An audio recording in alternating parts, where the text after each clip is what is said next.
Adapun pembahasan-pembahasan yang kita akan bahas pada kali ini ada beberapa pembahasan, namun yang saya akan bahas di sini hanya mengenai pengertian korupsi dan gambaran umum tentang korupsi di Indonesia. Untuk selanjutnya akan dibahas oleh teman saya. Langsung saja kita masuk ke pengertian korupsi. Nah, apa sih itu korupsi? Ya, lanjut. Korupsi berasal dari kata Latin yaitu corruptus dan corruption, yang artinya buruk, bejat, menyimpang dari kesucian. Perkataan menghina atau memfitnah dalam Black Law di modul tindak pidana korupsi atau KPK. Korupsi adalah sesuatu perbuatan yang dilakukan dengan sebuah maksud untuk mendapatkan beberapa keuntungan yang bertentangan dengan tugas resmi dan kebenaran lainnya. Selanjutnya, apa sih itu korupsi atau gambaran umum tentang korupsi Indonesia? Nah, korupsi di Indonesia mulai sejak era Orde Lama sekitar tahun 1960-an. Bahkan sangat mungkin pada tahun-tahun sebelumnya. Pemerintahan melalui Undang-Undang Nomor 24 tahun 1945 yang diikuti dengan landasannya Operasi Buthi dan pembentukan tim pemberantas korupsi berdasarkan keputusan Presiden nomor 228 tahun 1967 yang dipimpin langsung oleh Jaksa Agung, namun belum membuahkan hasil yang nyata. Jadi seperti yang kita sudah bahas tadi bahwa gambaran umum korupsi di Indonesia itu sudah cukup lama begitu ya. Jadi untuk selanjutnya kita akan berikan ke teman saya. Materi selanjutnya yaitu kebijakan pemerintah dalam pemberantasan korupsi, yaitu mewujudkan keseriusan pemerintah dalam upaya pemberantasan korupsi. Dikeluarkan sebagai berbagai kebijakan, diawali dengan penetapan anti korupsi sedunia oleh PBB pada tanggal 9 Desember 2004. Presiden Susilo Bambang Yudhoyono telah mengeluarkan instruksi Presiden nomor 5 tahun 2004 tentang penetapan pemberantasan korupsi yang menginstruksikan secara khusus kepada Jaksa Agung dan Kapolri mengoptimalkan upaya-upaya penyidikan penuntutan terhadap tindak pidana untuk menghukum pelaku dan menyelamatkan uang negara, mencegah dan memberikan sanksi tegas terhadap penyalahgunaan wewenang yang dilakukan oleh jaksa atau penuntut umum, anggota Polri dalam rangka penegakan hukum. Selanjutnya, meningkatkan kerjasama antara kejaksaan dengan Kepolisian Negara Republik Indonesia, selain dengan BPKB, BPKP, PPATK, dan institusi negara yang terkait dengan upaya penegakan hukum dalam pengembalian kerugian uang negara akibat tindak pidana korupsi.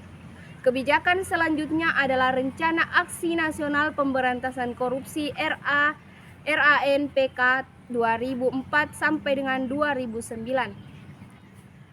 Selanjutnya yaitu peran serta pemerintah dalam upaya pemberantasan korupsi, yaitu partisipasi dan dukungan dari masyarakat sangat dibutuhkan dalam mengawali upaya-upaya pemerintah melalui KPK atau Komisi Pemberantasan Korupsi dan aparat hukum lain. KPK yang diterapkan melalui Undang-Undang Nomor 30 Tahun 2002 tentang Komisi Pemberantasan Korupsi Tindak Pidana Korupsi untuk mengatasi, menanggulangi, dan memberantas korupsi merupakan komisi independen yang diharapkan mampu menjadi martir bagi para pelaku tindak KKN. Adapun agenda KPK adalah sebagai berikut. Yang pertama, membangun kultur yang mendukung pemberantasan korupsi. Yang kedua, mendorong pemerintah melakukan reformasi public sector dengan mewujudkan good governance. Yang ketiga, membangun kepercayaan masyarakat. Yang keempat, mewujudkan keberhasilan penindakan terhadap pelaku korupsi besar. Dan yang terakhir adalah memacu aparat hukum lain untuk memberantas korupsi. Adapun materi selanjutnya, peran serta masyarakat dalam upaya pemberantasan korupsi di Indonesia. Bentuk-bentuk peran serta masyarakat dalam pemberantasan tindak pidana korupsi menurut Undang-Undang Nomor 31 Tahun 1999 antara lain adalah hak mencari, memperoleh dan memberikan informasi adanya dugaan tindak pidana korupsi. Selanjutnya, hak untuk memperoleh layanan dalam mencari, memperoleh dan memberikan informasi adanya dugaan telah tindak pidana korupsi kepada penegak hukum. Selanjutnya, hak menyampaikan saran dan pendapat secara bertanggung jawab kepada penegak hukum yang menangani tindak pidana korupsi. Selanjutnya, hak memperoleh jawaban atas pertanyaan yang tentang laporan yang diberikan kepada penegak hukum paling lama 30 hari. Selanjutnya, hak untuk memperoleh perlindungan hukum. Yang terakhir, penghargaan pemerintah kepada masyarakat hukum. Selanjutnya, upaya yang dapat ditempuh dalam pemberantasan korupsi. Ada beberapa upaya yang dapat ditempuh dalam memberantas tindak pidana korupsi di Indonesia. Yang pertama, upaya pencegahan. Yang kedua, upaya penindakan. Yang ketiga, upaya edukasi masyarakat atau mahasiswa. Dan yang keempat, upaya edukasi LSM atau Lembaga Swadaya Masyarakat. Materi selanjutnya yaitu kendala-kendala yang dihadapi dalam upaya pemberantasan korupsi. Kendala-kendala yang dihadapi bangsa Indonesia dalam meredam korupsi antara lain adalah 1. Penegakan hukum yang tidak konsisten dan cenderung setengah-setengah. Yang kedua, struktur birokrasi yang berorientasi ke atas, termasuk perbaikan birokrasi yang cenderung terjebak perbaikan renumerasi tanpa membenahi struktur dan kultur. Yang ketiga, kurang optimalnya fungsi komponen-komponen pengawas atau pengontrol sehingga tidak ada check dan balance. Yang keempat, banyaknya celah atau lubang-lubang yang dapat dimasuki tindakan korupsi pada sistem politik dan sistem administrasi negara di Indonesia. Yang kelima, kesulitan dalam menempatkan atau merumuskan perkara, sehingga dari contoh-contoh kasus yang terjadi, para pelaku korupsi begitu gampang mengelak dari tuduhan yang diajukan oleh jaksa. Yang keenam, taktik-taktik koruptor untuk mengelabui aparat pemeriksa, masyarakat, dan negara yang semakin canggih. Yang ketujuh, kurang kokohnya landasan moral untuk mengendalikan diri dan menjalankan amanah yang diemban. Baik, mungkin itulah tadi materi yang bisa kami sampaikan.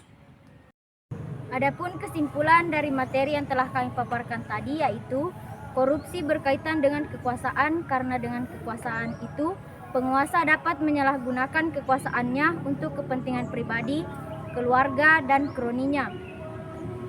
Korupsi selalu bermula dan berkembang di sektor publik dengan bukti-bukti yang nyata bahwa dengan kekuasaan itulah pejabat publik dapat menekan atau meremas para pencari keadilan atau mereka yang memerlukan jasa pelayanan dari pemerintah.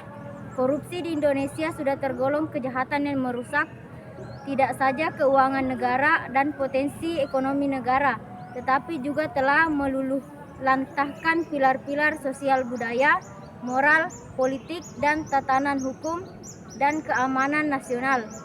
Upaya pemberantasan kejahatan korupsi melalui penegakan hukum yang berkeadilan saat ini tampak masih memerlukan perjuangan berat, karena kejahatan korupsi merupakan kejahatan luar biasa yang berbeda dari kejahatan pidana biasa. Maka upaya yang harus dilakukan memerlukan sistem yang terpadu dan luar biasa pula. Mungkin sekian pemaparan materi dari kelompok kami. Billahi fisabilil haq, fastabikul khairat. Assalamualaikum warahmatullahi wabarakatuh. Adapun pantun dari kelompok kami, nasi urap dari Malaka. Minumnya jus mangga. Jangan harap Indonesia merdeka jika korupsi saja masih bangga.